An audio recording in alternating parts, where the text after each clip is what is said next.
여러분, 이 장소가 BTS의 콘서트장이라고 한번 생각해 보시면 어떨까요? 정말 수많은 군중이 이곳 가운데 막 빼곡하게 이 BTS를 보기 위해서, 그들이 부르는 노래를 듣기 위해서 이곳 가운데 빼곡하게 차 있습니다. 그런데 갑자기 이 BTS의 정국 씨가 이 막 이렇게 비추이는 이 서치라이트 등을 한 손으로 이렇게 딱 막는 거예요. 딱 막고서는 여기저기 이렇게 둘러보는 겁니다. 그러면서 내가 찾는 사람, 그 사람을 찾았듯이 딱 쳐다보는 겁니다. 그러면서 나의 사랑하는 친구 조혜빈 여기 왔군요, 이렇게 이야기하는 겁니다. 그러면서 그 이름을 불러주고 이 사람에 대해서, 혜빈이에 대해서 너무나도 사랑하고 와줘서 너무 감사하다는 그 우정의 표현들을 한다면 어떠한 마음이겠습니까? 너무나도 영광스럽겠죠. 너무나도 행복하겠죠. 너무나도 설레이겠죠. 아마 이렇게 누군가가 이 많은 군중 속에서 자신의 이름을 불러준다면 그만큼 영광스러운 일이 없을 거예요. 아마 평생 남는 그런 일이 아닐까 생각합니다. 여러분, 예수님께서 이 땅에 계셨을 때에도요, 수많은 사람들이 그 예수님을 따라다녔습니다. 그러나 예수님이요, 그의 이름을 직접 불러주신 사람은 정말 많지 않았습니다. 예수님께서 그 이름을 불러주셨다라는 말, 그 이름을 불러주시고 함께 교제하셨다라는 말은 어떠한 뜻이냐면 그 사람과 아주 친밀한 관계에 있었다라는 이야기, 그 사람과 아주 특별한 관계에 있었다라는 이야기, 그 이야기 아니겠습니까?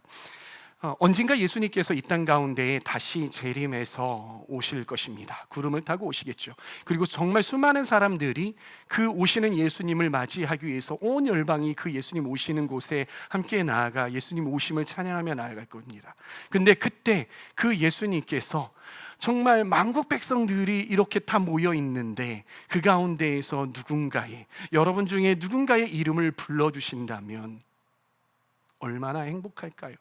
얼마나 설레일까요? 그 날이 정말 기다려지지 않습니까? 그리고 예수님께서 입을 떼서 부르시는 그 이름이 내 이름이고 싶지 않으십니까? 저는 저와 여러분들이 예수님 오시는 그 날에 예수님 앞에 있을 때에 예수님께서 우리의 이름을, 여러분들의 이름을 불러주시는 그러한 놀라운 역사가 우리 가운데 있기를 소망합니다. 안 불러주셨으면 좋겠어요. 부담스러워요. 그 MBTI I라서 불러주면 뭔가 예수님 왜 그러세요? 그러지 마세요, 창피해요, 이럴 겁니까? 여튼 마가는 오늘 3장에서요, 이 마가복음 3장에서 무슨 이야기를 하고 있냐면 계속해서 이야기를 하듯이 하나님 나라는 어떠한 것인가, 하나님 나라는 과연 어떠한 것인가에 대해서 이야기를 하고 있는 것이에요. 특히 오늘 본문에서는요, 그럼 하나님 나라는 그러한 곳인데 하나님 나라에 합당한 사람들은 어떠한 사람들인가에 대해서 이야기를 하고 있는 것입니다. 그래서 본문에는요, 크게 두 부류의 사람이 등장합니다. 한 부류의 사람은 무리라는 사람들입니다. 그리고 또 한 부류의 사람들은요, 제자라는 사람들입니다. 마가복음의 이 본문을요, 이러한 이 구조로 만들어 보면요, 이러한 구조가 됩니다. 병행이라고도 하고요, 대조적인 병행이라고 합니다. 여러분들이 성경을 한번 컬러 코딩을 하면서 쭉 그어 보시면 아마 이 구조를 찾을 수 있을 겁니다. 이 이야기를 한번 종합해 보자면 이 마가가 이 본문을 통해서 무슨 이야기를 하고자 하냐면은요, 무리와 제자는 차이가 있다. 대조하잖아요. 대조하는 건 뭐예요? 두 개를 이야기하면서 다른 점을 이야기한다라는 거예요. 그래서 무리는 어떠한 사람들이고, 그리고 제자는 어떠한 사람이다. 이러한 차이가 있는데 어떠한 영역에서 차이가 있냐면 총 4가지 영역에서 차이가 있다라고 이야기를 합니다. 첫 번째는 동기예요. 여러분들이 어떠한 일을 할 때에 동기가 무엇인가? 동기. 그리고 두 번째는 예수님과 어떠한 관계를 맺고 있나, 인격적인 관계를 맺고 있는지 아니면 그렇지 않은지에 대해서 이야기를 하고 있고요. 그리고 순종입니다. 그리고 그 다음은 권능, 파워인 것이죠. 우리가 말씀을 대하면서요, 나는 무리에 가까운 사람인지 아니면 정말 제자에 가까운 사람인지 한번 돌아보는 시간을 갖기를 원합니다. 그리고 제자가 되기 위하여서 주님 앞에 기도할 수 있는 그러한 시간이 될 수 있기를 바랍니다. 이 말씀을 보면은요, 무리와 제자가 예수님께 나아가는 동기는요, 차이가 있습니다. 무리는 어떠한 동기로 예수님 앞에 나아갑니까? 자신의 문제가 있어요. 나의 필요가 있어요. 내가 원하는 바가 있어요. 그래서 예수님께 나아갈 때 예수님, 나 이거 해결해 주십시오 하고 나아가는 것입니다. 그들에게 예수님은요, 자신이 원하는 것을 얻기 위한 대상이라는 것입니다. 반면 제자는 어떻습니까? 제자는요, 예수님께 부름받은 사람들이었습니다. 우리 한번 말씀을 함께 읽어보도록 하겠습니다. 8절 말씀 함께 읽습니다. 그리고 13절 말씀 이어서 읽도록 하겠습니다. 함께 큰 목소리로 읽어볼까요? 시작. 예루살렘과 이두메와 요단강 건너편과 그리고 두로와 시돈 근처에서도 많은 사람이 그가 하신 모든 일을 소문으로 듣고 그에게로 몰려왔다. 이처럼 책 중에 그런 책이 있어요. 팬입니까? 제자입니까? 라는 책이 있는데요. 팬이 자기가 열망하는 사람, 그리고 자기에게 어떠한 것들을 해주는 그런 사람들을 막 쫓아다니는 것처럼 찾아다녔던 사람이 바로 누구였다? 무리였다라는 것입니다. 그러나 제자는 어떤 사람입니까? 13절 읽습니다. 시작.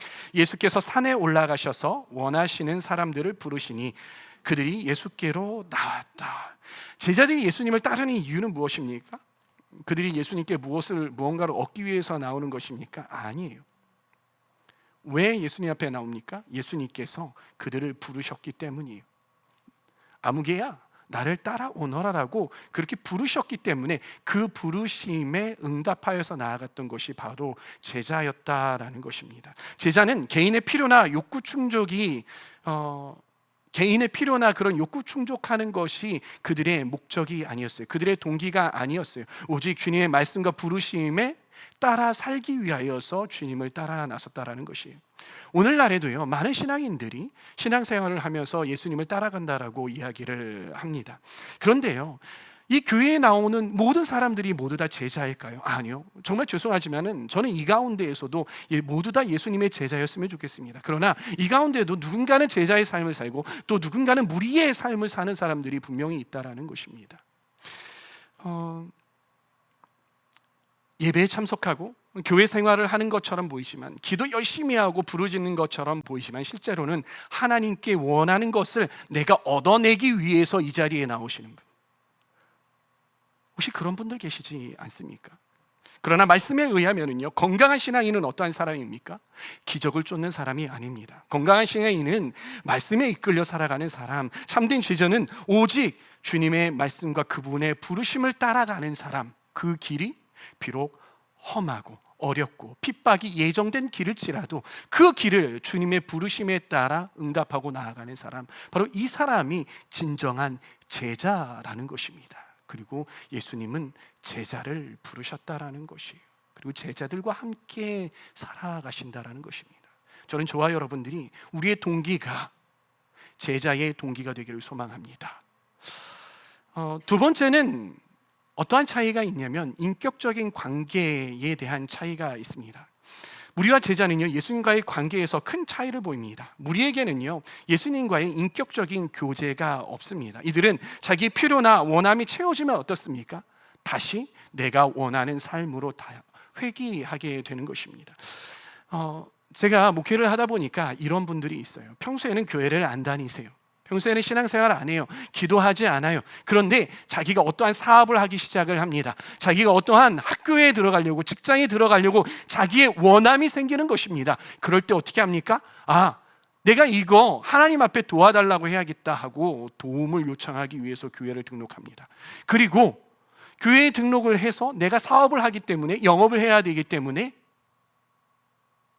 교회에 어쩔 수 없이 나와서 저 이런 사업해요 하면서 교인들이 자기가 사업하는 장으로 왔으면 하는 그런 마음에서 교회를 다니는 사람들을 참 많이 봤습니다.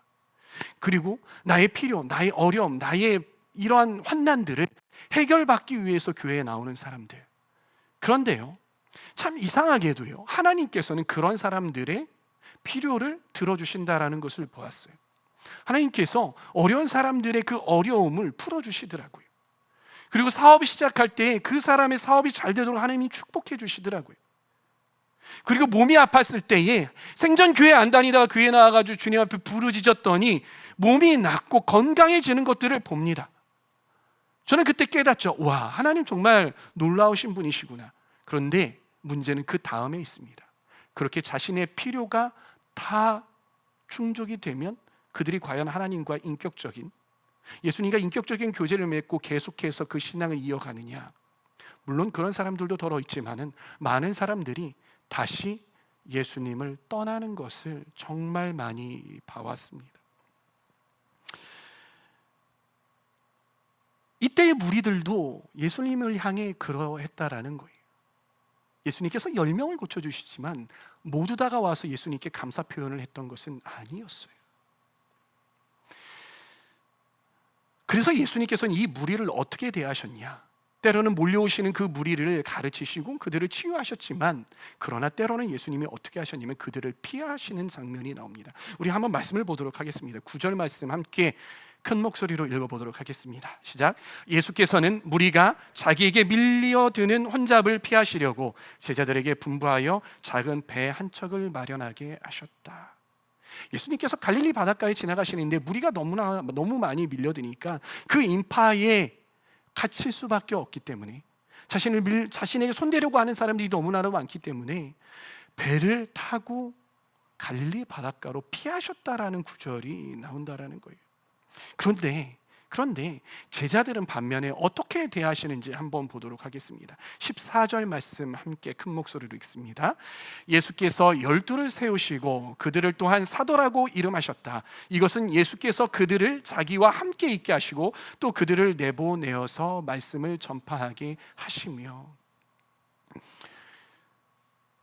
여러분, 사람이 누군가와 함께 살아간다라는 것, 그런데 가족이 아니라 다른 누군가와 함께 살아간다라는 것이 얼마나 힘든 일인지 모릅니다. 저는 그 사실을 알고 있어요. 왜?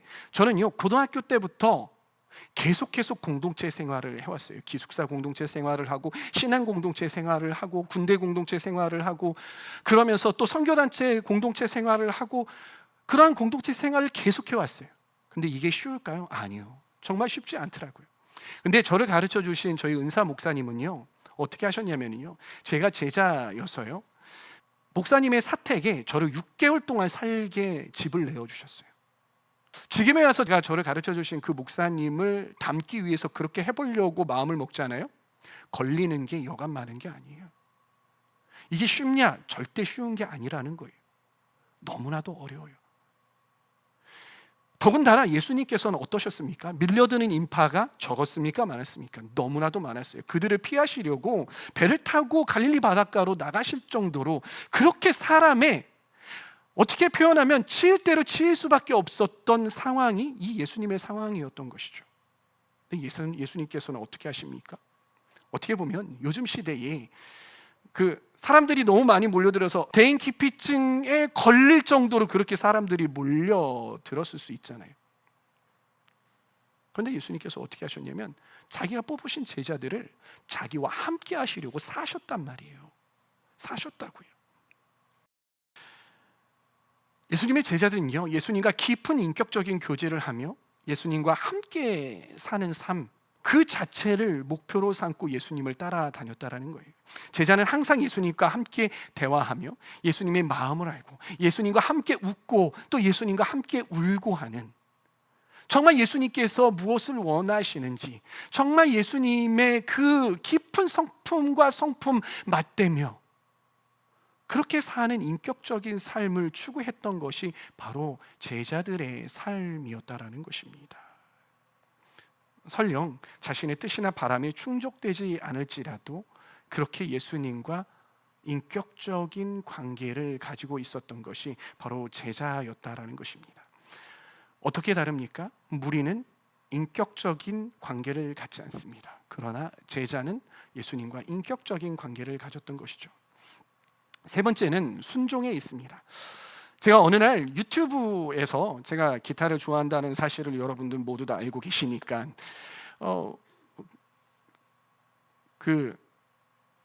어떤 영상이 하나가 떴어요. 근데 그 영상이 뭐냐면 이 기타 제작가가, 한국의 유명한 기타 제작가가 어떻게 자기가 유명한 기타 제작가가 될 수 있었는가에 대해서 이야기하는 그러한 콘텐츠였어요.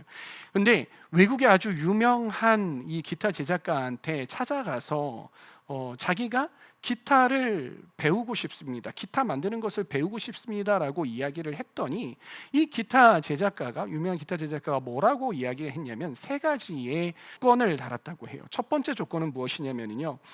먼저 기타 제작 학교에 네가 여기 바로 오지 말고 거기에 있는 기타 제작하는 그 학교에 들어가서 기타 하나를 만들어서 나한테 가지고 와가 첫 번째고요. 그리고 두 번째는 기타를 만들려면 기타 리페어를 네가 해볼 줄 알아야 돼. 그래서 기타 리페어 하는 데 가가지고 리페어를 배워. 그리고 세 번째는 너가 아직 20살밖에 안 됐으니 너 대학교 다녀. 해서 대학교 등록하고 와. 대학교 다니면서 그때 오면은 내가 받아줄 거야 라고 이야기를 했다고 해요. 저도 제 기타 한번 만들어 보려고 알아봤더니 참 너무나도 비싸더라고요. 기타를 배우려고 했더니 너무나도 비싸요. 근데 제가 누군가에게 가가지고서는 기타를 배우려고 합니다 하는데 이 조건을 달았다면 저는 어떻게 할까요? 저는요, 오케이, 저는 기타 배우는 거 포기하겠습니다 이렇게 하겠어요. 그런데 이 기타 제작가는요, 몇 년이 걸려서라도 이 모든 것들을 다 완수한 거예요. 자기만의 기타 만들어 보고요, 그리고 리페어점에 가가지고서는 거기에서 아르바이트를 하면서 기타를 리페어를 배우기 시작을 했어요. 그리고 열심히 공부해서 경영학과에 들어가가지고 그렇게 또 학교에 입학하기도 했다라는 거예요.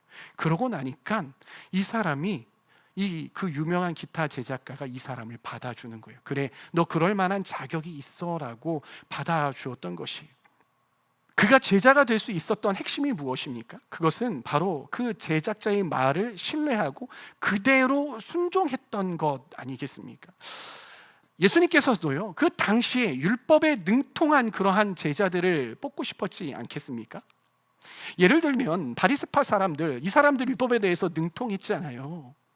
이런 사람들 데려다가 제자로 삼는 게 훨씬 더 영향력 있는 그러한 스승이 되는 길 아니겠습니까? 근데 예수님께서는 어떠한 사람들을 제자 삼았습니까? 어부, 세리, 또 열혈당원 등등등. 어떻게 보면 세상 가운데에서 잘 인정받고 이렇게 살아가는 그러한 사람이 아니라, 그렇게 율법에 능통한 사람이 아니라 아주 지극히 평범했던 사람들, 그리고 어쩌면 평범하다 못해 뭔가 떨어진 사람들, 소외된 사람들, 이러한 사람들을 주님께서 부르셨다고요. 그리고 그런 사람들을 제자로 삼으셨어요. 근데 여러분, 왜 이 바리새파 사람들은 예수님의 제자가 될 수 없었고, 그리고 왜 이렇게 뭔가 모자랐던 사람들은 예수님의 제자가 될 수 있었을까요? 무엇이 문제였을까요? 그것은 제가 앞서 리페어 제작가, 그 기타 제작가 이야기를 했듯이 그 핵심은 바로 무엇이냐면 순종에 있는 것입니다. 자기가 너무나도 부족할지라도 예수님께서 말씀하시는 그곳에 가겠다라는 그 순종하는 마음이 있을 때에 진정한 제자가 될 수 있는 것입니다. 그런 의미에서 저는 여러분에게 묻습니다. 여러분은 예수님께서 말씀하실 때에 그 말씀하신 그 말씀이 나에게 부담스럽다면 여러분 그 말씀을 회피해 버리십니까? 그래서 무리와 같은 그러한 사람이 되십니까? 아니면 주님께서 주시는 그 말씀이 나에게는 너무나도 부담스럽고 나에게는 너무나도 쓰고 나에게 손해가 되는 것이 훤히 보일지라도 그 예수님의 말씀에 순종하고 여러분들 도전하고 계십니까? 여러분들은 무리에 속한 사람입니까? 아니면 제자이십니까? 무리와 제자의 차이, 마지막 네 번째는 능력에 있습니다. 뭐라고요? 능력. 따라해 봅시다. 능력에 있다라는 거예요. 예수님은요, 무리를 대할 때 어떻게 해주십니까? 무리가 막 모여들 때 그들에게 말씀을 가르쳐 주시고 또한 능력을 사용하셔서 그들을 회복시켜 주십니다. 낫게 하십니다. 귀신이 떠나가게 해 주셨다라는 거예요. 그러나 이 제자들에게는 어떻게 하시냐면요, 하나님 나라의 일을 맡겨 주십니다. 그리고 그들에게 능력을 주세요. 그래서 그 능력을 가지고 이 모여든 무리를 함께 치유할 수 있도록 그것을 전수해 주셨다라는 것이에요. 우리 마가복음 3장 14절에서부터 15절까지 말씀 함께 읽어보도록 하겠습니다. 시작. 예수께서 12를 세우시고 그들을 또한 사도라고 이름하셨다. 이것은 예수께서 그들을 자기와 함께 있게 하시고 또 그들을 내보내어서 말씀을 전파하게 하시며 귀신을 쫓아내는 권능을 가지게 하시려는 것이었다.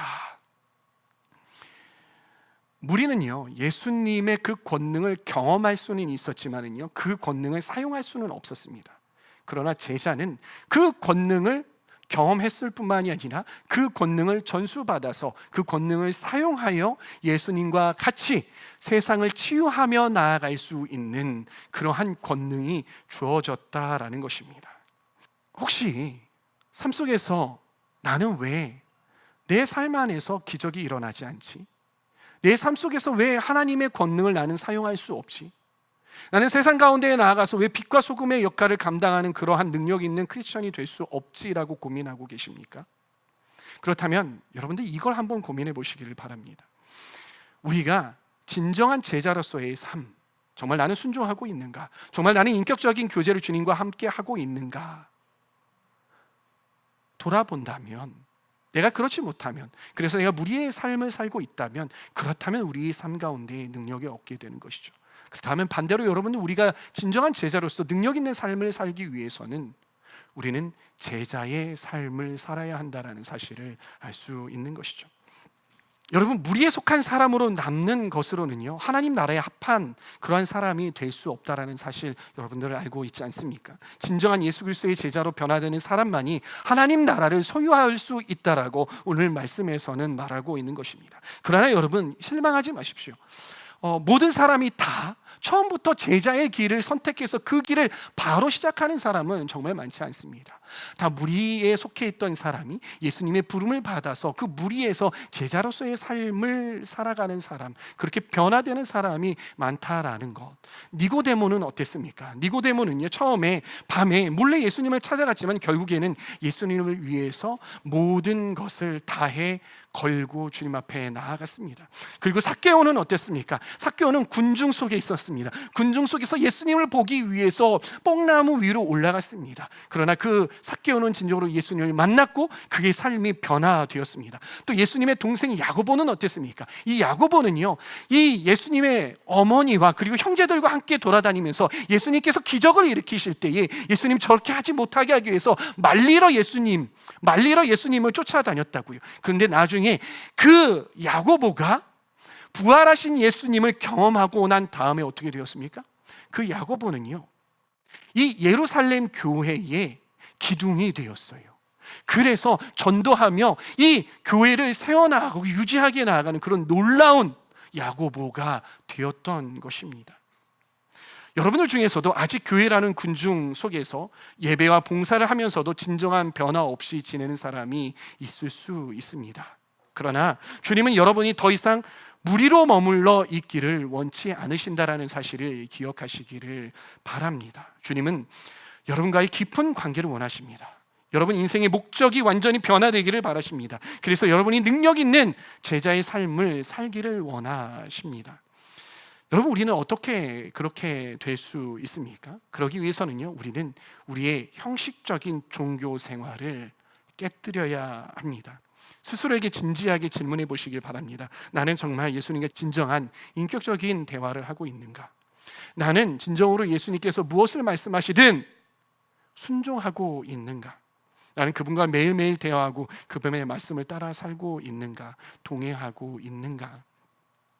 여러분, 진정한 신앙생활은요, 누군가의 강요와 그리고 습관적인 종교 행위에서 오는 것이 아닙니다. 진정한 신앙은요, 예수님과의 그런 깊은 관계에서 시작이 된다라는 사실 기억하시기를 바랍니다. 내가 예수님을 진정으로 알고 그분이 나의 이름을 아시기에 자연스럽게 그 안에서 그 관계 속에서 신앙생활이 이루어지는 것입니다. 이렇게 되면은요, 누군가가 나에게 기도하라고 시키지 않아도요, 누군가가 나에게 말씀을 읽으라고 시키지 않아도, 누군가가 나에게 큐티하라고 시키지 않아도 자연스럽게 하고 싶은 마음이 올라오게 되는 거예요. 예배 시간에 자지마 제발 이라고 이야기하지 않아도 집중해서 주님의 말씀을 듣고 이 말씀 가운데에 떨어지는 그 말씀 하나도 땅에 떨어지지 않고 다 받아먹기 위해서 눈 초롱초롱하면서 나아가는 그러한 삶을 자연스럽게 가질 수 있다는 사실을 여러분 기억하시기를 바랍니다. 그런데 여러분, 우리 모두 다 그런 삶을 살고 싶잖아요. 근데 왜 그런 생활이, 그러한 능동적인 신앙생활이 되지 않을까요? 그것은 바로 우리가 주님 앞에 구하지 않기 때문이지 아닐까요? 우리가 주님 앞에 주님 그런 생활을 내가 원합니다라고 부르짖지 않기 때문이 아닐까요? 예수님께서는 이렇게 약속하시죠. 마태복음 7장 7절에서 8절 읽습니다. 구하여라, 그리하면 하나님께서 너희에게 주실 것이다. 찾아라, 그리하면 너희가 찾을 것이다. 문을 두드려라, 그리하면 하나님께서 너희에게 열어주실 것이다. 구하는 사람마다 얻을 것이요, 찾는 사람마다 찾을 것이요, 문을 두드리는 사람에게 열어주실 것이다. 사랑하는 청년 여러분, 그럼 구하고 계십니까? 좀 주님 앞에 구할 수 있는 저와 여러분들이 다 되기를 바랍니다. 주님, 저의 삶의 동기가 주님이게 주님 인도하여 주시옵소서. 주님과의 친밀하고 인격적인 관계, 주님 저 원합니다. 그러한 관계 되게 주님 역사하여 주시옵소서. 주님, 또한 제가 말씀 읽고 기도하고 사역에 참여하는 것이 더 이상 부담이 아니라, 저에게 짊어지는 그런 짐이 아니라 아주 가벼운 것, 주님 앞에 정말 헌신하고 싶어서 헌신하는 그런 일이 되게 주님 역사하여 주시옵소서라고 구할 수 있는 저와 여러분들이 되시기를 소망합니다. 그러기에 여러분, 이제 주님 앞에 간절히 구하십시오. 찾으십시오. 두드리십시오. 주님은 여러분을 향해서 문을 활짝 열어놓고 계십니다.